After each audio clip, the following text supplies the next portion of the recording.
wabarakatuh. Kami dari kelompok 3 pengantar bisnis kelas C Prodi Manajemen Fakultas Ekonomi dan Bisnis Universitas Demokrat Nasional Veteran Jakarta. Kami akan memaparkan presentasi mengenai materi kewirausahaan, bisnis baru dan komunikasi bisnis, di mana kita akan mengambil analisis tentang penerapan ide inovasi, kewirausahaan dan bisnis baru dalam mengelola perusahaan Jasa Express. Sebelumnya perkenalkan, saya Rina Sudah Stefana dengan NIM 135. Saya Tias Andika Kurniawan dengan NIM 095. Saya Rida Kila Salma dengan NIM 099. Saya Lina Zara Sefasalas dengan NIM 123. Dan saya Rafael Nias Medianto dengan NIM 111.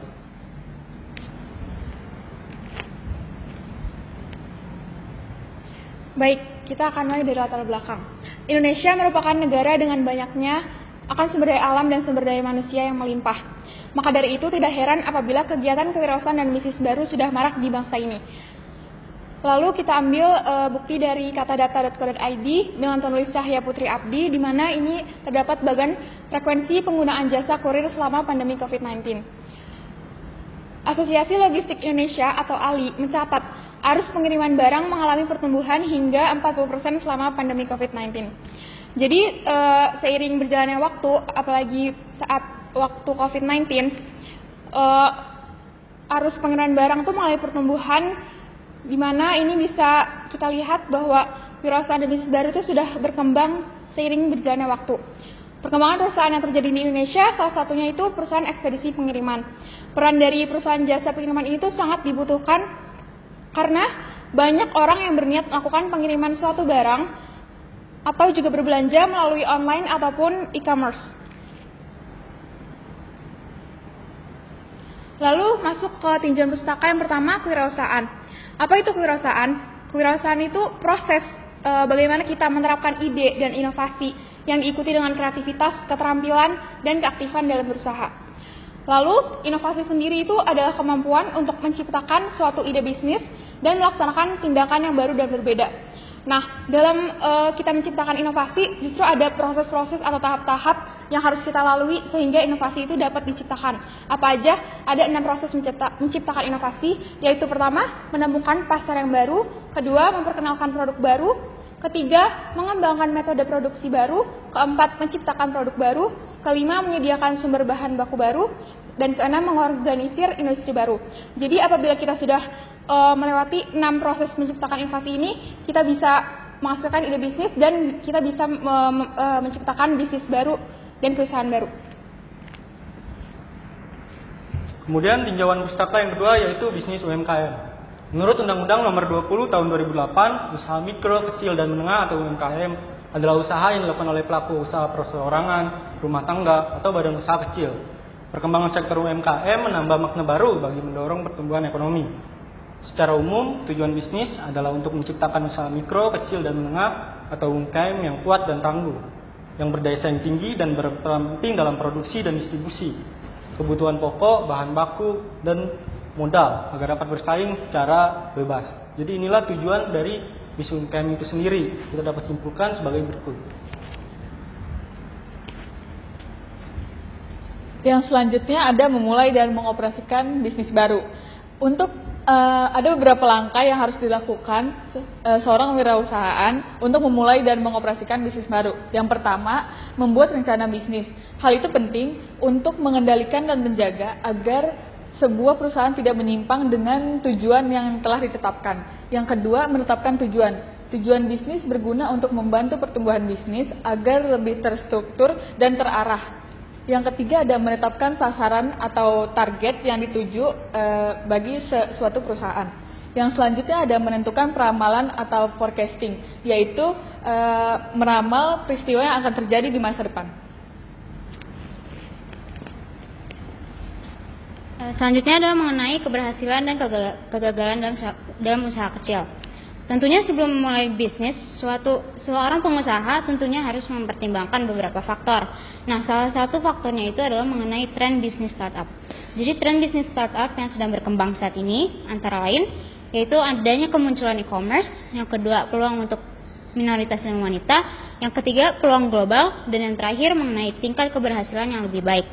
Nah, ada juga beberapa faktor-faktor dasar yang mendasari ada keberhasilan suatu usaha kecil. Antara lain itu adalah memastikan permintaan pasar terhadap produk. Selain itu adalah kerja keras dan dedikasi dari pengusaha itu sendiri. Yang ketiga adalah skill kepemimpinan yang memadai. Selain itu adalah keberuntungan. Sebaliknya, terdapat juga beberapa faktor dasar kegagalan usaha kecil, antara lain ketidakmampuan manajerial dan pengalaman yang belum memadai. Selain itu, sering mengabaikan beberapa hal yang penting, sistem kontrol yang masih lemah, serta modal yang tidak sesuai dengan perencanaan. Selanjutnya ada dalam tinjauan pustaka ada kepemilikan usaha non perusahaan. Yang pertama adalah usaha perseorangan. Usaha perseorangan ini adalah bisnis yang biasanya dimiliki dan dioperasikan oleh pedagang tunggal. Perusahaan ini tidak harus berbentuk badan hukum. Siapapun dapat dengan bebas memiliki perusahaan tanpa batasan kepemilikan perusahaan. Yang kedua adalah usaha persekutuan. Usaha persekutuan atau kemitraan adalah perusahaan yang dimiliki oleh 2 orang atau lebih yang secara bersama-sama mengelola usahanya dan bertanggung jawab untuk mencapai tujuan tertentu. Dan yang ketiga, yang terakhir adalah usaha koperasi. Usaha koperasi adalah suatu bentuk kepemilikan dengan satu kelompok pemilik dan persekutuan yang sepakat untuk bekerja sama untuk keuntungan bersama. JNT Express merupakan usaha persekutuan karena didirikan oleh 2 orang, yakni dalam nama perusahaannya mereka J dan T, yaitu Jet dan Tony.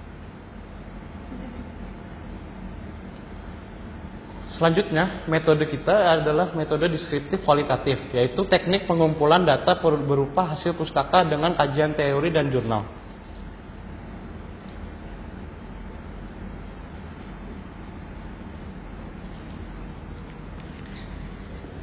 Kita mengambil kajian jurnal. Yang pertama ada penelitian Sukirman pada tahun 2017 dengan judul Jiwa Kewirausahaan dan Nilai Kewirausahaan Meningkatkan Kemandirian Usaha Melalui Perilaku Kewirausahaan. Nilai menjelaskan bahwa jiwa kewirausahaan dan nilai kewirausahaan mempunyai pengaruh secara langsung terhadap perilaku kewirausahaan, sedangkan perilaku kewirausahaan berpengaruh positif terhadap kemandirian usaha. Sehingga jiwa kewirausahaan dan nilai kewirausahaan harus dimiliki oleh seseorang wirausahaan agar bisa menciptakan kemandirian usaha. Lalu penelitian yang kedua dari penelitian Imamiatur Rafiqoh pada tahun 2022. Dalam penelitian ini tuh berjudul Pengaruh Kualitas Pelayanan, Kepercayaan, dan Harga Terhadap Kepuasan Pelanggan Pengguna Jasa Ekspedisi JNT Express.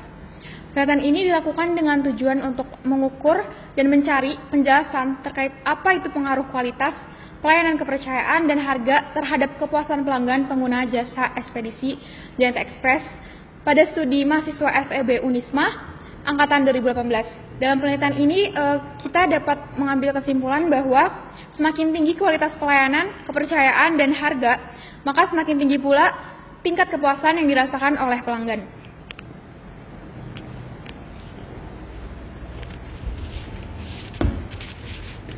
Selanjutnya adalah penelitian yang dilakukan oleh Feren Wibisono dan Sebastian Girimantoro tahun 2021. Di dalam penelitiannya dengan judul Laporan Analisis Bagian Koordinator Jasa Pengiriman Barang pada JNT Express pada cabang Jombang. Penelitian ini dilakukan dengan tujuan untuk menganalisis sistem serta alur kerja dari perusahaan JNT Express. Selain itu, penelitian ini termasuk jenis penelitian dengan menggunakan metode kuantitatif. Metode kuantitatif yang digunakan adalah dengan metode survei, yaitu dalam bentuk penelitian lapangan atau field research. Hasil penelitian serta pengamatan menunjukkan bahwa kemaksimalan dari suatu efisiensi kerja dalam perusahaan pengiriman JNT Express sangatlah penting untuk kelancaran dan kesesuaian dalam pengiriman. Dengan kelancaran alur antara satu sama lain, tentunya akan berpengaruh pula terhadap kepercayaan konsumen dalam memilih jasa pengiriman JNT Express. Kemudian yang keempat adalah penelitian oleh Aryaneka Prasetya Nugraha dan Novika Wahyu Astuti pada tahun 2017. Di dalam penelitiannya dengan judul Startup Digital Business sebagai solusi penggerak wirausaha muda. Penelitian ini bertujuan untuk mengkaji dari beberapa literatur, data dan fakta mengenai fenomena bisnis startup. Hasil penelitian menunjukkan bahwa perkembangan teknologi yang tidak hentinya memberikan dampak positif maupun dampak negatif. Positif ketika seseorang mampu melihat peluang untuk digunakan dalam bisnis. Dan yang terakhir ada penelitian Swarjana dan Wahmini pada tahun 2017 yang berjudul Faktor Penentu Minat Berwirausaha Mahasiswa. Tujuannya adalah untuk menganalisis pengaruh ekspektasi pendapatan terhadap minat berwirausaha mahasiswa, pengaruh lingkungan keluarga terhadap minat berwirausaha mahasiswa, pengaruh pendidikan kewirausahaan terhadap minat berwirausaha mahasiswa. Hasil penelitian tersebut adalah bahwa ekspektasi pendapatan berpengaruh positif dan signifikan terhadap minat berwirausaha mahasiswa. Yang berarti bahwa jika harapan pendapatan semakin meningkat, maka akan meningkatkan minat berwirausaha mahasiswa. Lingkungan keluarga menjadi lebih positif, pendidikan kewirausahaan menjadi lebih positif dan signifikan terhadap minat berwirausaha. Selanjutnya kita akan membahas mengenai hasil dan pembahasan. Jadi sebelumnya kita akan membahas mengenai profil perusahaan JNT Express. Seperti yang dapat dilihat, terdapat logo JNT Express. Logo JNT Express memiliki warna merah serta warna putih sebagai tulisannya. Tentunya JNT Express sendiri memiliki visi dan misinya. Visi dari JNT Express yaitu memajukan dan mengembangkan perusahaan jasa transportasi yang terpercaya, bereputasi, dan dengan manajemen risiko yang dapat dipercaya oleh masyarakat di seluruh Indonesia, serta mensejahterakan masyarakat yang kurang mampu. Selanjutnya adalah misinya, yaitu untuk fokus kepada pelanggan dan efisiensi sebagai akar dari layanan JNT Express. Selanjutnya ada struktur organisasi perusahaan JNT Express yang mulai dari CEO owner, selanjutnya general manager, bawah regional manager, supervisor, koordinator administrasi, dan sampai sprinter atau kurir. Owner merupakan seseorang yang memiliki suatu perusahaan. General manager bertugas untuk mengambil keputusan dan tanggung jawab atas tercapainya tujuan perusahaan serta sebagai pengendali seluruh tugas dan fungsi-fungsi dalam perusahaan. Nah, supervisor bertugas untuk mengeluarkan perintah kepada bawahannya. Koordinator melakukan pengawasan, administrasi bertugas untuk menyusun laporan, dan sprinter kurir bertugas untuk mengantarkan paket kepada konsumen.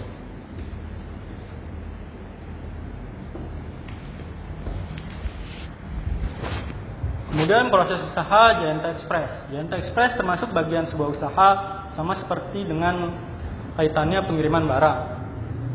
Beragam fitur yang dimiliki pada kompetitor juga tersedia di JNT Express. Hari kerja JNT Express adalah dari hari Senin sampai dengan hari Sabtu, termasuk hari libur ataupun tanggal merah. Jam buka cabang atau agen atau drop point JNT adalah dari jam 8 pagi sampai dengan jam 8 malam. Begitu juga dengan jam pengantaran sprinter dari jam 8 pagi sampai dengan jam 8 malam. Adapun cara untuk pelanggan menggunakan layanan JNT Express adalah yang pertama itu perkirakan ongkos kirimnya, yang kedua itu kemas produk sesuai dengan standar yang telah ditentukan, dan yang ketiga cari dan datangi drop point dari JNT Express. Yang keempat, lacak paket yang sudah dikirimkan, dan yang terakhir barang akan diterima dengan selamat.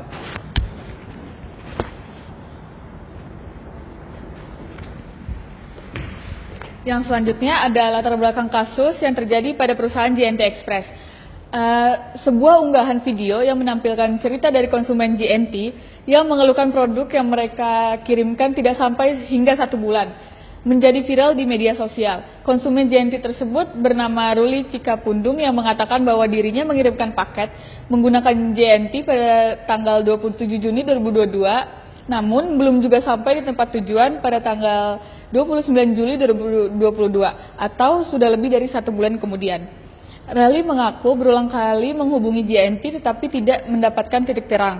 Mengapa video ini saya tunjukkan kepada karyawan gudang JNT? Karena saya sudah 3 kali menghubungi customer service JNT, 2 kali lewat chat WhatsApp dan 1 kali lewat telepon. Ketiga-tiganya jawabannya basa-basi, normatif, copy paste, dan tentu tidak memuaskan saya, kata Rally tadi. Nah, unggahan pengguna JNT tersebut di JNT Express memberikan solusi terhadap kasus tersebut, yaitu tanggapan JNT terhadap keluhan tersebut adalah pihak JNT telah menghubungi langsung konsumen tersebut untuk membantu menyelesaikan kendala yang dialami. JNT menjelaskan bahwa dalam proses pengiriman termasuk keterlambatan, paket tercecer maupun kendala lainnya, ada kemungkinan dapat terjadi di lapangan. Apabila hal tersebut terjadi, maka JNT akan melakukan pertanggungjawaban sesuai dengan prosedur. JNT juga sudah menyiapkan layanan customer service agar pelanggan yang memiliki keluhan atau komplain bisa disampaikan melalui hubungi customer service yang telah tersedia melalui layanan call center di nomor 02180661858.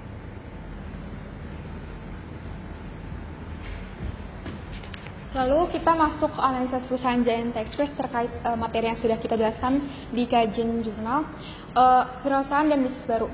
JNT Express bisa mengendalikan permasalahan yang ada di dalam perusahaan maupun di luar perusahaan. Lalu JNT Express memberikan daya tampung tenaga kerja bagi orang yang membutuhkan pekerjaan, lalu juga mengurangi pengangguran dan memberikan bantuan serta pembangunan sosial sesuai dengan kemampuan yang dimiliki perusahaan JNT Express. Nah, tadi udah dijelasin bahwa kewirausahaan dan bisnis baru tuh dapat tercipta karena adanya inovasi. Lalu ini inovasi yang telah dilakukan oleh JNT Express, yaitu yang pertama, JNT Express mendata dan mencatat keperluan konsumennya dalam pengiriman barang.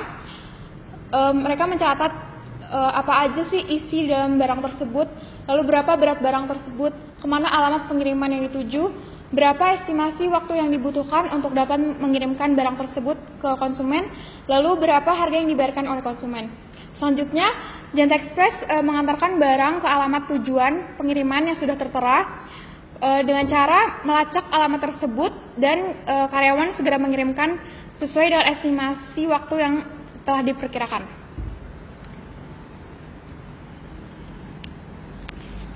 Kemudian bisnis UMKM. Bisnis UMKM merupakan bisnis yang sekarang sedang mendapat perhatian dari pemerintah.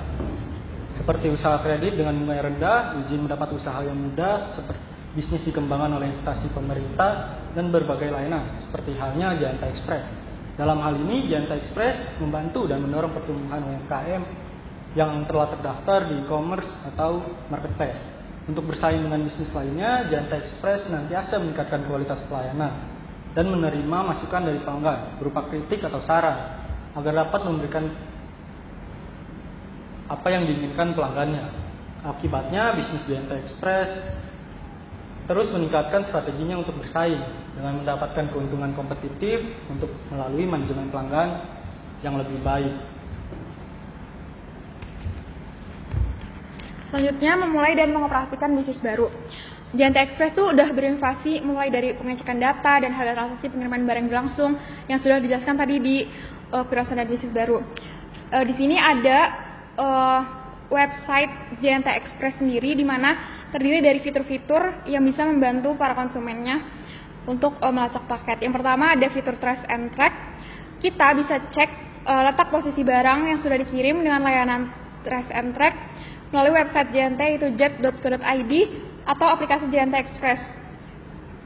Pemilik perusahaan JNT Express itu memulai bisnisnya dengan melihat peluang yang ada di Indonesia, yaitu pengiriman logistik yang masih tertinggal sehingga menyebabkan pengiriman barang masih sering tertunda dan tidak sesuai dengan jadwal serta adanya pergeseran pasar yaitu dari pasar fisik. Lalu fitur selanjutnya ada fitur drop point, yaitu bermanfaat sebagai sarana penghubung antara pihak kurir dan pelanggan yang akan menerima barang yang dikirimkan. Lalu ada fitur tarif cek, yaitu sebagai penjual maupun pembeli dapat mengetahui dan mengantisipasi tarif yang berlaku dalam pengiriman dengan cara mengeceknya pada fitur tarif cek tarif. Lalu terakhir ada layanan jemput paket untuk setiap konsumen. Layanan ini tuh memberikan layanan untuk jenis paket apapun, tidak ada minimal batas, berat ataupun jumlah untuk mendapatkan layanan ini.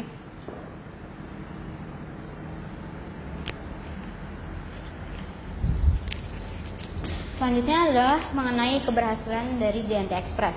Tentunya sebelum meraih suatu keberhasilan, perusahaan JNT Express telah melewati banyak rintangan.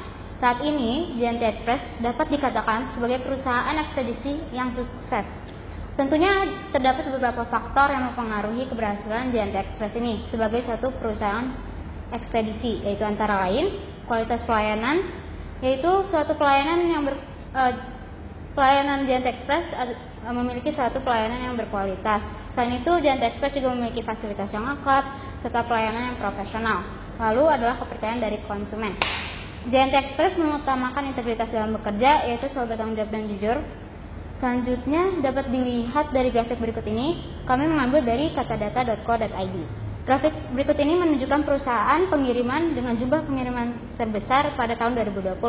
Seperti yang dapat dilihat, perusahaan JNT Express merupakan perusahaan pengiriman dengan jumlah pengiriman terbesar di tahun 2020. Jadi dapat disimpulkan bahwa JNT Express kurang lebih mencatat lebih dari 2 juta pengiriman di tiap harinya.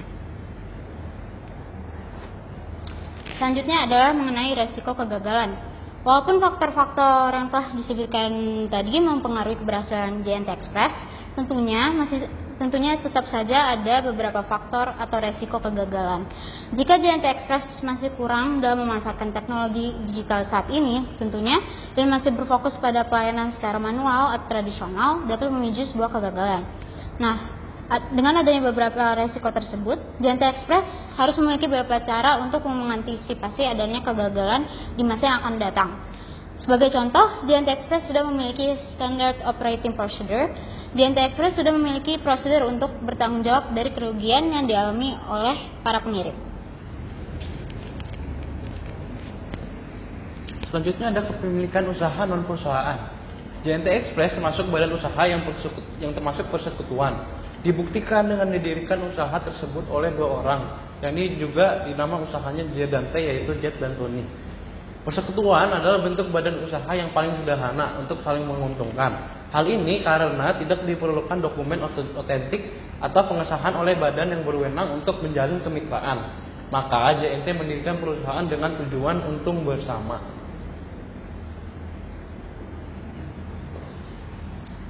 Yang selanjutnya ada kesimpulannya. Kewirausahaan sendiri berarti kemampuan untuk menghasilkan sesuatu yang baru dan berbeda dengan usaha lainnya melalui pemikiran dan tindakan yang bersifat kreatif dan inovatif guna terbentuknya berbagai peluang usaha. Jadi setiap orang bisa memulai suatu usaha jika memiliki inovasi yang bagus. Nah, penerapan ide dan motivasi oleh JNT Express sudah diterapkan dimulai dari yang pertama, pengecekan data dan harga transaksi pengiriman yang berlangsung. Yang kedua, informasi terkini tentang posisi paket. Yang ketiga, layanan tarif cek yang dapat mengetahui dan mengantisipasi tarif yang berlaku dalam pengiriman. Yang keempat, fitur drop point, yaitu bermanfaat sebagai sarana penghubung antara pihak kurir dengan pelanggan yang akan menerima barang yang dikirimkan. Semua layanan ini diterapkan oleh JNT Express pada sebuah aplikasi dan website penunjang. Dengan demikian, penerapan inovasi ini telah membawakan perusahaan JNT Express pada titik kemajuan dan keberhasilan saat ini. Sekian presentasi yang dapat kami sampaikan. Kurang lebihnya mohon maaf. Wassalamualaikum warahmatullahi wabarakatuh.